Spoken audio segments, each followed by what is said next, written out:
நம்முடைய தமிழக வெற்றி கழகத்துடைய தலைவர் வருகை தருவது குறித்து இடங்கள் தேர்வு செய்யப்பட்டு அந்த பணிகளை துவங்க வேண்டும் என்று நாங்கள் முடிவு செய்துள்ளோம். இருந்தாலும் அதில் 84 விதிகள் கொடுக்கப்பட்டிருக்கிறது. அதில் குறிப்பாக 2-3 விதிகள் மழை வெயில் வந்தால் என்ன செய்ய போகிறீர்கள் என்று எல்லாம் கேள்வி கேட்கப்பட்டிருக்கிறது. இதுவரையில் இல்லாத ஒன்று. அப்படி மழை வெயில் வருகிற போது அதற்கான தேவை கொடை தேவைப்படுகிறது. ஆகவே இது போன்ற விதிகள் கூடுதலாக இருப்பதன் காரணமாக இந்த விதிகளை நிறைவு செய்ய வேண்டும் என்ற நோக்கத்தோடு கூடுதலாக 2 நாட்கள் அவரிடத்தில் காவல்துறை அந்த மாவட்ட ஆட்சித்தலைவரை நான் கேட்டிருக்கிறேன். 18ஆம் தேதி நடைபெறுவதற்கு எங்களுக்கு உறுதுணையாக இருந்து அந்த பணிகளை அனுமதி வழங்க வேண்டும் என்று கேட்கப்பட்டிருக்கிறது. 84 விதிகள் என்பது இதுவரையிலும் இல்லாத ஒன்று. நீங்கள் வந்ததற்கு பிறகுதான் நான் படித்து பார்த்தேன். முழுமையாக ஆய்ந்து படித்து பார்த்ததற்கு பிறகுதான் அதில் கொடுக்கப்பட்டிருக்கிற விதிகள் இதுவரையிலும் இல்லாத கூடுதல் விதிகளாக இருக்கிறது. அந்த விதிகளை நிறைவு செய்து அங்கே அனுமதி பெற வேண்டும் என்று சொன்னால் அதற்காக கூடுதல் நாட்கள் தேவைப்படுகிறது. ஆகவே 18ஆம் தேதி இன்று நடத்துவதற்கு இங்கே மாவட்ட ஆட்சித்தலைவர் நம்முடைய காவல்துறை கண்காணிப்பாளர் கடிதம் பெற இருக்கிறோம். இப்போது 15 நிமிடத்துக்குள் அங்கே கடிதங்கள் வழங்கப்படும். அதற்கு பிறகு எங்களுடைய தலைமையிட்ட எடுத்து சொல்லி நாட்கள் மாற்றுவதற்கு அவரது அனுமதி பெறப்படும். சார், மற்ற கட்சிகளுக்கு இல்லாத நிபந்தனைகள் இந்த மாதிரி கூட்டங்கள் நடத்துறதுக்கு ரொம்ப அதிகமா கண்டிஷன் போடுறாங்க. இதை எப்படி பாக்குறீங்க? இது வேறிடம் இல்லாத ஒன்று. இதை எப்படி சொல்வது என்பது பத்திரிகை நண்பர்களாக இருக்க நீங்கள் தான் அந்த செய்தியை வெளியிட வேண்டும். மாற்றி ஒரு நாள் 10 நம்பர் ஆஃப் டேஸ் எப்படின்னா அவன் கொடுத்திருக்க அத்தனை கண்டிஷனுக்கு இதெல்லாம் பண்ணவே முடியாது. ரோடெல்லாம் கட்டினாங்க. சுற்றி நீங்க வந்ததுக்கு பிறகு பல இடத்துல அந்த கார் பார்க்கிங் கட்டினாங்க. அதையெல்லாம் சரி பண்றதுன்னு ஒரு 4-5 நாட்கள் முடிய முடியாது. அது ஒன்றும் கூடுதல் 2 நாட்கள் தேவைன்னு சொல்லியிருக்கிறான்.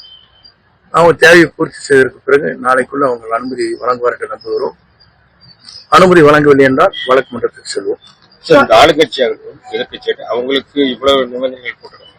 இல்ல நம்ம தாவேக்கா போட்டு இவ்வளவு இன்ஸ்ட்ரக்ஷன் அது இங்க இருக்கிற அரசியலத்தை தான் கேட்க வேண்டும். எப்படி சார் எதிர்கொள்ள போறீங்க? இதை பற்றி எந்த கருத்தும் சொல்வது சரியாக இருக்காது. மழை வெயில் கேட்கறாங்க. அது கண்டிஷன்ஸ் ஏதாச்சும் இது ஏற்பட்டா என்ன சொல்ல போறீங்க? எவ்வளவு பேர் வருவார்கள்? அவருடைய பெயர் பட்டியல் வேணும் கேட்டிருக்காங்க.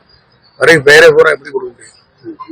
நேம்ஸ் கொடுக்க முடியாது. நேம் கேட்டிருக்காங்க. அத்தனை பேர் வரையுடைய நேம் வேணுங்கிறாங்க. Identity card வேணுங்கிறாங்க.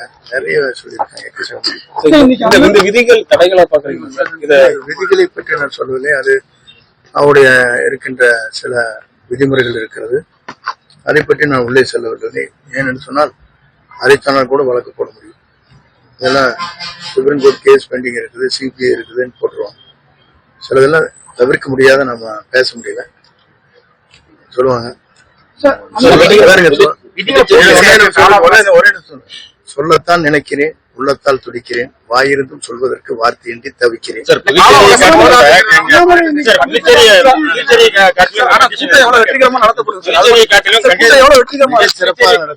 புதுச்சேரியை காட்டிலும் உங்க கண்டிஷன்ஸ் எப்படி இருக்கு? அந்த மாதிரி புதுச்சேரியோட கண்டிஷன்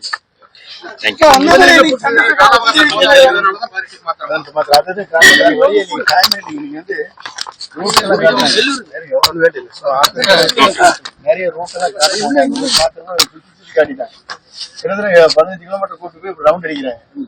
இப்படி கொண்டு வாங்க வண்டினா சிங்கிள் ரோட்ல வண்டியில வரதுங்கிறது அவ்வளவு சுலமா இருக்கு. இதெல்லாம் கொஞ்சம் நாங்க ஒன்னும் கன்சிடர் பண்ண வேண்டியிருக்கு. உங்க கூட்டிட்டு போய் மறுபடியும் பேச வேண்டியிருக்கு.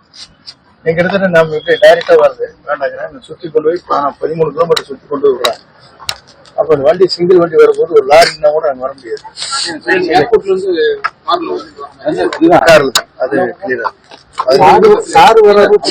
பொதுமக்கள் டைரக்ஷன் இங்கிருந்து வராங்க வச்சுங்க. ஈரோட்டு வரலாம் அப்படியே சுத்தி விட்டு சீனாபுரம் போய் இங்க வர மாதிரி சொல்றாங்க. அங்கிருந்து வரை அந்த பெருந்துறையில அந்த பக்கம் வரையெல்லாம் இந்த டைரக்ஷன் போய் ஒரு கிட்டத்தட்ட ஒரு 14 கிலோமீட்டர் சுற்றி வரும். அது சிங்கிள் ரோடு. நான் பார்த்தேன். ஒரு வேலையில ஒரு லாரிக்கார லோடு பண்ணிட்டு இருந்தாலும் நம்ம அந்த ரோட்லயே போக முடியாது. அப்ப நாங்க என்ன பண்ணுவோம்? லாரி தூக்கி வைக்க முடியும்? இன்னைக்கு அண்ணாமலை டிடிவி தினகரன் சந்திச்சிருக்காரு, இவரை சந்திச்சிருக்காரு. இதெல்லாம் எப்படி பாக்குறீங்க? இது இப்ப திடீர்னு கருத்து கேட்டீங்கன்னு நம்மளால சொல்ல முடியாது. அவர் எதற்காக சந்தித்தார்கள் என்பதை என்னால் யூகிக்க முடியாது. இப்போதான் நான் வந்திருக்கிறேன். இருங்க, இதெல்லாம் முடிந்ததற்கு பிறகு நான் மாலையிலே மற்றோடு பேசுவேன். பேசியதற்கு பிறகு கருத்துக்களை சொல்லுவேன். புதுச்சேரியில மத்திய அரசு ஒரு கவுன்சில் கூட ஆக முடியாத நிலையில தான் இருக்காரு நயனா நாகேந்திரன். அது நயனா நாகேந்திரன் கருத்து. அவருடைய கருத்து அவருடைய ஜனநாயகத்தில் இருக்கிறது. அவர் அதிமுக சேர்ந்து கொண்டாலும் கூட நன்றாக இருக்கும். பேசுவது பூரா அதிமுகவுக்கு தான் பேசிக் கொண்டிருக்கிறார். ஆகவே அவர் பேசுவது பாரதிய ஜனதாவுக்கு அல்ல. பிளே ஸ்டோர் மற்றும் ஆப் ஸ்டோரில் இருந்து பாலிமர் செயலியை QR கோடு மூலம் பதிவிறக்கம் செய்யுங்கள். செய்திகளை உடனுக்குடன் பெறுங்கள்.